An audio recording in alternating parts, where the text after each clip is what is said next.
여러분 안녕하십니까? 며칠 동안 좀 쉬었습니다. 동안 영혼에 관한 강의를 계속해 왔는데 얼마 전에 사랑의 유토피아라는 시리즈로 5개의 강의를 했는데 그것이 조회수를 비교해 보면은 한 일주일 동안에 그 조회수가 200을 넘었습니다. 그렇게 되려면 다른 강의는 한 달이 지났는데도 겨우 150 정도 조회수가 올라갔는데 지금 일주일 만에 200이 넘었습니다. 그러면 이것은 무엇을 의미하느냐? 소위 우리 영혼의 세계에 이를 위해서 일을 해야 하는 기독교가 대단히 세속적이고 영혼을 위한 생각보다는 육체를 위한 생각, 세속적인 거 이런 데로 전락되어서 온갖 불미스러운 사건들이 교회 내에서 벌어지고 있습니다. 제가 송구영신 예배 2018년에서 2019년으로 넘어오는데 송구영신 예배입니다. 낡은 해를 보내고 새해를 맞이한다 하는 의미심장한 예배입니다. 또 예배는 하나님께 바치는 우리가 마음으로 신령한 예배를 드려서 하나님께 바치는 그러한 순간입니다. 그런데 한 건물 내에서 한 건물입니다. 거기서 아래층의 교인들과 우층의 교인들 각기 목회자가 따로 있습니다. 그래서 분쟁이 일어나가지고 2층을 점거한 측에서는 아래층의 교인들이 2층에 본 예배처소 거기에 강단을 다 꾸며놓고 파이프 오르간을 해놓고 그 교회 원래 예배 보는 장소입니다. 예배처소입니다. 그리고 아래층에는 교육관이고 사무실이고 그렇습니다. 그런데 이 송구영신 예배를 드리기 위해서 한 교회에 나오는 교인들인데 그렇게 아래 우층에 구별을 두고 패당을 짓고 그러지 말고 다른 땐 그러한 긴장된 분위기가 있다 하더라도 한 교회에 나오고 한 건물 내에서 송구영신 예배만큼은 하나가 돼서 예배를 인도할 수 있었으면 얼마나 좋겠습니까? 그런데 그렇지는 못했습니다. 아주 극악무도한 사건이 벌어졌습니다. 그것은 아래층에 임시로 예배처소가 됐는데 거기서 예배를 본 교인들이 송구영신 예배는 2층에 올라가서 본 예배처소에서 예배드리고 싶다. 그래서 2층으로 올라가려고 하는데 그럴 줄 알고 그것을 막기 위해서 한 100여 명 되는 용역으로 돈을 줘가지고 시간당 1인당 얼마씩 해가지고 아주 힘센 사람들을 불러서 계단과 엘리베이터와 이런 거 곳곳에 완전히 배치해가지고 아래층 교인들이 2층으로 못 올라오도록 그렇게 아주 힘으로 막았습니다. 그렇게 되니까 예배 송구영신 예배는 하나님께 바치는 신령한 예배 분위기라고는 말할 수 없습니다. 제가 좀 심하게 표현을 했는데 그거는 사랑이 결여되면은 인간은 사회가 아닙니다. 인간이 사회라고 하려면 사랑이 있어야 됩니다. 사랑이 없으면 그건 떼입니다. 하이에나 때나 늑대 때, 개미 때, 그런 벌 때 그런 거 같습니다. 그런데 그것보다 더 나쁜 것은 이 때가 우층 때와 아래층 때가 막 싸우고 몸싸움을 하고 이런 겁니다. 그렇게 하고서 하나님께 송구영신 예배를 바친다. 이게 여러분들 생각에 바로 됐다고 생각됩니까? 정신 이상자들이 아니고서는 이거 하나님 앞에, 의로우신 하나님 앞에, 선하신 인자하신 하나님 앞에 이런 주태가 하나님 앞에 예배를 드리는 그 전제 조건이 돼서는 안 되지 않습니까? 화목하고 이해하고 갈라서지 말고 하나가 되고 이러한 것이 하나님의 속성인데 아주 세속적이고 인간으로서도 저질에 거의 짐승에 가까운, 사실 짐승 때만 못하지요. 하이아나 때만 해도 그러지 않고요. 늑대 때만 해도 그러지 않아요.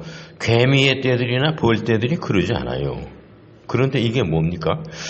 한 건물 안에서 2층파와 아래층파가 있어가지고 그렇게 무력적으로 서로 완력으로 다투고 이래가면서 기도하고 찬송가 부르고 설교하고 뭐 축복 기도하고 그런다 그겁니다. 이거는 더 이상 사랑의 공동체가 아닙니다. 제가 그러한 말씀을 드렸습니다. 그게 왜 그러느냐? 그러면은 목회하는 그 목회자들이 목자입니다. 목자는 양떼들을 다스리는 목자고 양떼들을 인도하고 돌보고 양떼들을 먹이고 그러는 거 아닙니까? 그 예수님과 베드로와 그 마지막 예수님 승천하시기 전에 나눈 대화, 예수님께서 베드로에게 물었습니다. 네가 나를 아가페로 사랑할 수 있느냐? 아가페 사랑으로 사랑할 수 있느냐? 베드로는 네, 저는 저의 사랑이 휠리아 정도에 그치는 사랑인 줄 주께서 아시나이다. 이렇게 답했습니다. 예수님이 두 번째 또 물으셨습니다. 그러나 내가 나를 아가페로 사랑할 수가 있느냐? 그러니까 베드로가 네, 그러하외다. 제가 주를 사랑하는 것은 아가페는 되지 못하고 휠리아 정도에 그치는 사랑인 줄을 주께서 아시나이다. 이렇게 됐어요. 그런데 세 번째 예수님의 질문은 그렇다면 내가 나를 지금 휠리아로 사랑하는 거 그것도 확실한 거냐? 그겁니다. 내가 나를 휠리아로 사랑하느냐? 그때 베드로가 주저했습니다. 그것도 자신이 없었습니다.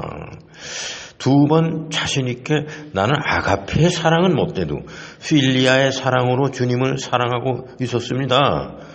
거기에 대해서도 회의가 있었어요.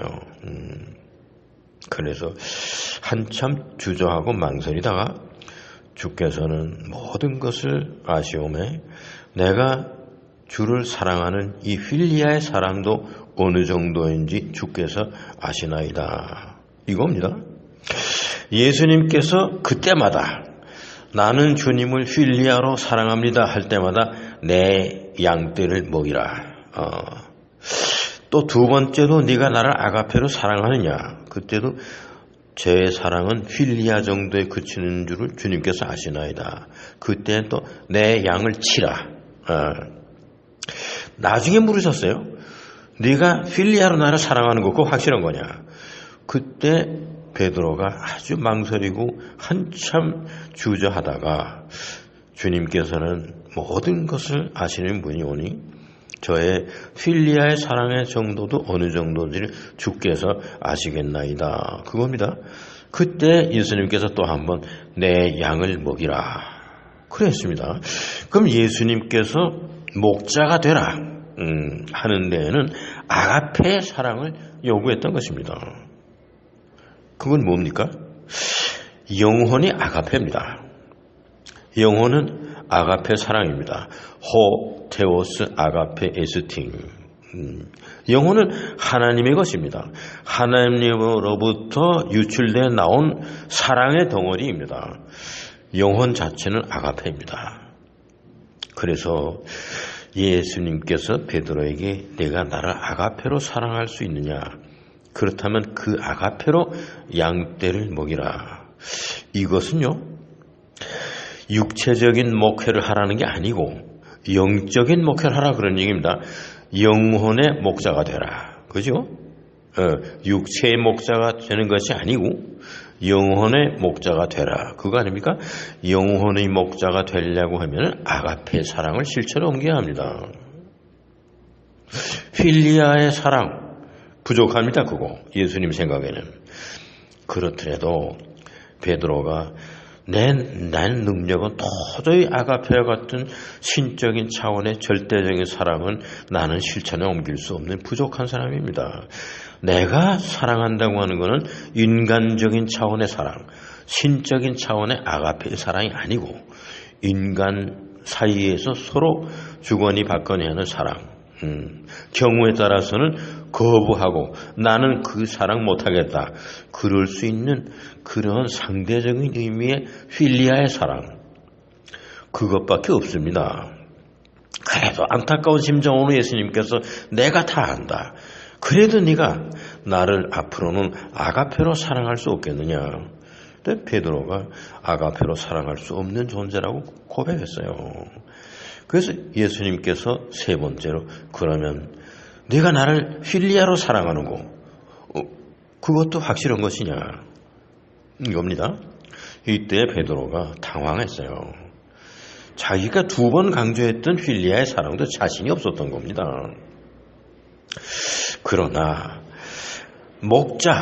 목자가 된 역사로 따지면요, 카톨릭의 교황이다 뭐다 다 따지고 개신교의 무슨 목사님이다 감독이다 뭐 다 따져서 예수님의 정신을 가지고 목회했던 영적인 목회, 영혼의 목자로서는 베드로가 가장 으뜸입니다. 베드로만큼 큰 목자가 나오지 못했습니다. 그래서 베드로가 바티칸에 가톨릭의 교황 제1호입니다. 그러면 주님께서 우리에게 무엇을 원하셨느냐? 아가페의 사랑이라고 하는 것은 영혼을 위한 목회, 영적인 영혼의 목자가 되라. 육신의 목자가 되지 말고. 그거 아닙니까? 그런데 제가 지난번에 그 송구 영신 예배에서의 2층 교회와 아래층 교회의 아주 그 추한 거, 이거는요 목회자가 영혼의 목자가 아니기 때문에 그렇습니다. 영혼의 목자가 아니고 육신의 목자입니다. 그저 돈 문제, 밥그릇, 이런 거 아닙니까?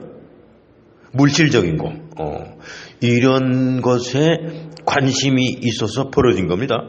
교회의 재산, 그겁니다. 교회의 화려한 건물, 그거 아닙니까? 이걸 누가 가져야 되느냐? 이 재산 싸움과 돈 싸움과 이겁니다. 이거는 육신을 위한 목회입니다. 그 교회, 2층 교회와 아래층 교회의 목회자는요, 공통점이 영혼을 위한 목자가 아니고 육신을 위한 목자였다. 그겁니다. 그래서 송구영신 예배의 추태가 벌어진 겁니다. 그 두 목사님들 중에 어느 한 분이라도 나는 영혼의 목자가 되고 싶다 하는 사람이 있었으면 그런 일이 벌어질 수 없습니다. 두 분 다 육신의 목자입니다. 육신의 안위를 위한 목자입니다. 잘 먹고 잘 입고 잘 살고 돈 많고 이겁니다. 여기에 중점을 둔 목자였기 때문에 그런 사태가 벌어진 겁니다.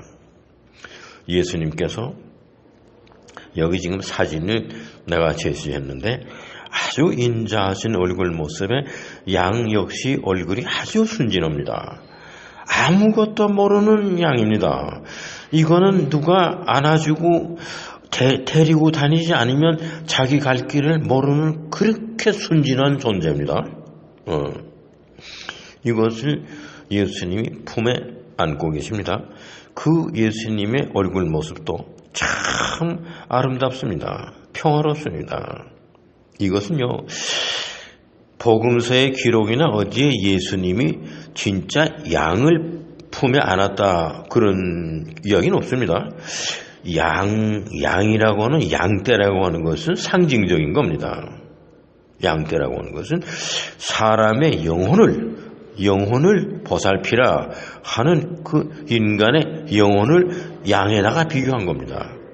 우리 인간은 발걸음도 제대로 걸을 수 없는 존재고 한 마리의 양처럼 아무것도 모르는 그런 존재입니다. 누가 길을 인도해야만 되는 겁니다. 불교와 기독교의 큰 차이는요, 부처님은 깨달은 분이고 또 그 성도들에게 깨달음이 있으라 그런 겁니다. 귀사 고타임만 하더라도 부처님으로부터 깨달음을 얻었다. 그래서 깨달았다는 거 아닙니까? 자기가 깨달아서 자기 일 자기가 하는 겁니다. 기독교는요, 깨달음을 강조하는 종교가 아닙니다. 우리 모두는 한 마리의 아무것도 세상 물정을 모르는 어린 양 한 마리입니다. 지금 이 그림에 안겨있는 양, 그 얼굴 표정을 한번 보세요. 아무것도 모르는 아주 순진한 양입니다. 길을 누가 인도해 주지 않으면 자기 갈 길을 자기가 갈 수 없는 존재입니다. 우리가 그런 존재입니다. 하나님께서 앞장서서 우리 길을 인도하시지 않으면 우리는 우리의 갈 길을 모르는 존재입니다. 이 점이 불교와 기독교가 다르습니다. 모세가 깨달음이 있어서 이스라엘 민족을 인도한 거 아닙니다. 모세는 아무것도 모르는 한 마리의 양과 같습니다. 이 그림에 있는 양처럼 그런 존재입니다. 그래서 모세가 얘기하는 거 아닙니까? 나는 낮에는 구름 기둥으로 밤에는 불 기둥으로 여호와 하나님이 인도하셨기 때문에 내 길을 갔다. 그거 아닙니까? 깨달아서 내가 갈 길이 어디다. 나침반을 가지고 방향과 이래서 스스로 길을 간 그런 존재가 아니라는 거 아닙니까? 누가 인도해야 되는 겁니다. 밤낮으로. 그것도 낮에는 불기둥으로 밤에는 불기둥으로 인도하심 따라서 광야에서 40년을 여호와 하나님의 인도하심을 따라 방황한 거 아닙니까? 깨달음의 그 존재가 우리 인간은 될 수가 없습니다. 우리는 영혼을 가지고 영적인 존재로 살지만은 누군가가 우리를 인도하고 이끌어주지 않으면 안 되는 그런 존재입니다.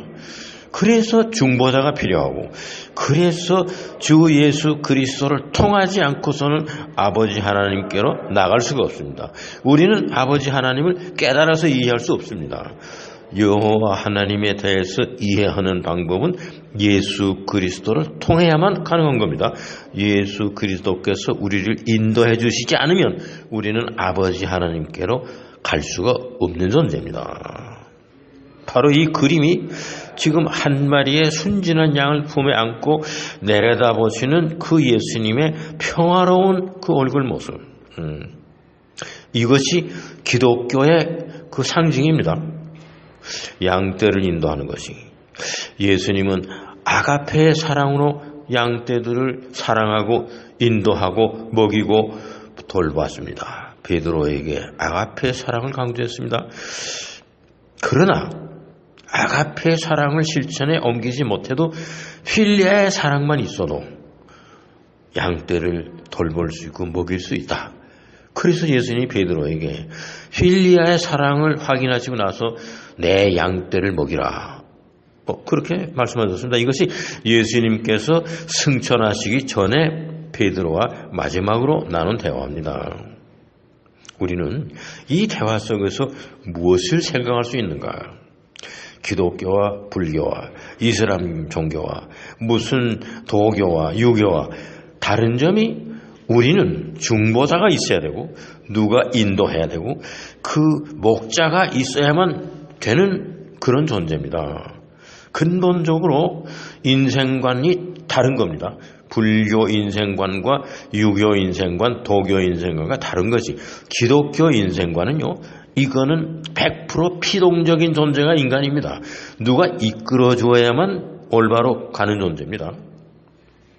자기가 깨달아서 자기 갈 길을 간다든가, 무슨 마음이 어지러서 노노의 공자가 가르친 것처럼 그렇게 해서 내가 혼자서 알아서 내 길을 갈 수 있는 그런 존재가 아니라는 것이 기독교에서 인생관이 다른 종교와 다른 겁니다. 이거는 하나님의 그 모든 그 속성을 지니고 이 세상에 오신 예수님의 인도하심 따라서 우리가 예수님을 따라 나아갈 때 우리는 구원을 받을 수 있고 우리는 하나님의 나라에 도달할 수가 있는 것입니다. 그러면 예수님이 왜 이 세상에 오셨는가?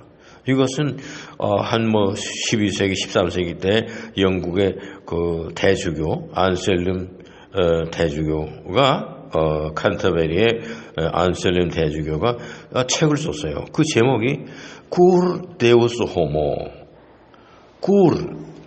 Homo. 왜 하나님이 인간이 되셨는가? 그겁니다. 이거는요. 예수님이 오시기 전에 아주 오래전에는 소돔과 고모라, 아브라함과 롯데가 한참 한 4,000년 전 얘기입니다. 그때 소돔과 고모라에 그 인간의 타락한 건 말도 못해서요. 응? 간단 동성연애 전도 아닙니다. 사람들 죽이고 생명을 아주 그냥 생명에 대한 순경이 없었고 사랑이 없었어요. 그런데 그 유황불이 내렸지 않았습니까? 다 멸하지 않았습니까? 그 다음에 아주 우리와 멀지 않아요. 예수님이 이 세상에 오시기 한 40년, 50년 전의 일입니다. 폼페이하고 헤르클레아눔이 완전히 베스푸스 화산이 그거 죽은 화산이 그거 분출해가지고 용암이 그냥 흘러내려서 다 덮쳤습니다. 그래서 다 멸망했지 않습니까? 그게 뭡니까? 사랑을 모르고 죄를 짓는 그것이 극한에 달했습니다. 그래서 하나님께서 완전히 그 두 도시를 폼페이와 헤르클레아눔을 멸망시키셨습니다. 그리고 예수님이 오셨지 않습니까? 그러면 예수님이 오신 것은 하나님께서 창조하신 그 창조의 질서를 다시 복구하기 위해서 오신 겁니다. 이것이 안셀린 대주교의 얘기입니다. 그거는 뭐냐? 창조는 두 가지입니다. 창조는 예술성입니다. 창조하신 거는 다 아름답습니다. 진화해서 된 거는 아주 끔찍합니다. 아름다운 게 하나도 없어요. 그러나 창조된 것은 참 아름답습니다. 맹수들, 아주 사나운 성격을 가진 맹수들의 그 표피가 그거 얼마나 아름답습니까? 호랭이, 표범, 이거 얼마나 그것이 아름다우면 우리가 그것을 가지고 옷을 해 입으려고 그러는데 우리도 그런 표피를 몸에 걸치고 싶다 그거 아닙니까? 그리고 꽃 한 송이, 풀 한 포기, 물고기 얼마나 아름답습니까? 이거는 예술의 극치입니다. 창조라고 하는 것은 예술의 극치입니다. 그 다음에 두 번째는 높은 가치가 부여되어 있어요. 하나님이 창조하시는 건요, 없어지든가 멸망하게 되면 참 아까운 겁니다. 가치가 굉장히 높은 겁니다. 그러나 진화해서 된 거는 예술성이 없어요. 그 다음에 가치 부여가 안 되어 있는 겁니다. 그거 없어져도 아까운 거 하나도 없어요. 그래서 고생대 때 공룡들 살았을 때 나무 아주 끔찍하게 생겼습니다. 꽃이 피지 않는 나무입니다. 그 잎사귀 자체가 아주 끔찍하게 생겼어요. 그리고 공룡들이 그게 아름답게 생긴 게 있습니까? 끔찍하게 생겼어요, 다가. 그런데 하나님이 창조하신 세계는 땅에 기어다니는 벌레 한 마리도 참 이쁘게 생겼습니다. 얼마나 이쁘고 아름답습니까? 하나님의 손길 중에서 아름답지 않은 게 하나도 없습니다. 그것은 하나님의 창조는 예술성을 지니고 있기 때문입니다. 그 다음에 하나님의 창조하신 세계는 높은 가치가 부여되어 있습니다. 그런 겁니다. 이런 세계에서 우리가 지금 살지 않습니까? 이런 속에서 우리 인간은 예수님께서 완전히 전도된 가치가 없어졌어요. 아무런 가치 없는 것이 가치 있는 것으로 부상했고 가치가 있는 것은 가라앉았습니다. 예술성이라는 건 없어졌어요. 그래서 예수님이 말씀이 공중 나는 새를 보라. 그거 그대로 있는 겁니다. 창조한 대로. 그리고 뜰의 백합화를 보라. 얼마나 아름다운 것이냐. 오늘 있다가 내일 없어지는 이것을 그렇게 하나님께서 아름답게 입으시지 아니했느냐. 이 말씀 속에는, 자연 속에는 하나님이 창조하신 예술성이 남아 있습니다. 그런데 인간 사회에서 예술성이 다 파괴되어서 없습니다. 아름답다는 건 하나도 없습니다. 지금 뭡니까? 제가 지난번 시간에 말씀드린 성구 영신 예배, 그거 아름다운 겁니까? 그거 아주 추한 겁니다. 보기 싫은 겁니다. 이야기만 들어도 두 번 듣고 싶은 생각이 없는 사건입니다. 절대로 좋은 일이 아닙니다. 여러 번 듣고 싶은 고전음악 같은 그런 게 아닙니다. 그런 것을 바로잡기 위해서 예수님께서 완전히 없어져 버린 소멸된 예술성을 다시 부활시키고 가치가 전도된 것을 다시 원래의 가치대로 되돌리기 위해서 이 세상에 오신 거 아닙니까? 그것이 캔터베리 대주교인 안셀림이 주장하는 겁니다. 그래서 예수님이 오신 겁니다. 우리는 예수님을 뒤따라가지 않고서는 우리는 구원의 길을 갈 수가 없습니다. 우리는 아름다운 예수를 다 파괴시키고 아름다운 예수를 없애버리고 그리고 아주 높은 가치를 지닌 것을 다 소멸하고 무가치한 것을 올리고 그렇게 된 겁니다. 지금 우리나라 교회에서 아무 가치 없는 거예요. 하나님에 비하면은요, 그거는 가증하고 멸망할 수밖에 없는 거예요. 그게 하나님 자리에 섰지 않습니까? 돈입니다. 돈을 섬깁니다. 어느 교회 지금 문제가 돼가지고 목사님이 안수를 받았냐 안 받았냐 미국에서 박사학위 받은 것이 가짜 박사다 뭐다 하는 그 교회 있어요. 그 목사님 이름도 있어요. 제가 다 그 교회 이름과 목사님의 서명을 거론할 필요 없어요. 다 인터넷에 또 있어요. 여러분들이 아시는 바예요. 그러니 그 교회가 그 가짜 목사와 그 가짜 박사님의 설교가 얼마나 은혜가 됐으면 1년에 헌금 들어온 것이 250억이라 입니다. 그 돈 때문에 지금 난리 나는 거 아닙니까? 교회의 분규는 거의가 다 물질적인 거예요. 돈 많이 들어오는 거예요. 이것은 육신을 위한 목자입니다. 영혼을 위한 목자가 아니지 않습니까? 예수님께서 오신 것은 예수님은 영혼을 위한 목자로 샘플을 보여주기 위해서 영혼을 위한 목자가 어떤 모습이냐 바로 이러한 모습이다 이거예요. 제가 양 한 마리를 순진한 양 한 마리를 안고 내려다보시는 평화로운 예수님의 초상화를 여러분 앞에 제시했습니다. 영혼을 위한 목자가 되어야 되는 겁니다. 육신을 위한 목자가 되어서는 안 되는 겁니다. 오늘날 우리 기독교의 잘못된 것은 목회자들이 거의가 다 육신을 위한, 돈을 위한, 물질을 위한 목회자입니다. 영혼을 위한 목회자는 찾기가 어렵습니다. 이것이 오늘날 우리나라 기독교가 직면해 있는 아주 풀기 어려운 이 물질적인 욕심, 육신을 탐하는 그러한 목회, 여기서 탈피해서 영혼을 위한 목회자, 영혼의 목자가 되어야만 하는 것입니다. 오늘 영혼의 목자 제1강의 여기에서 마칩니다. 감사합니다.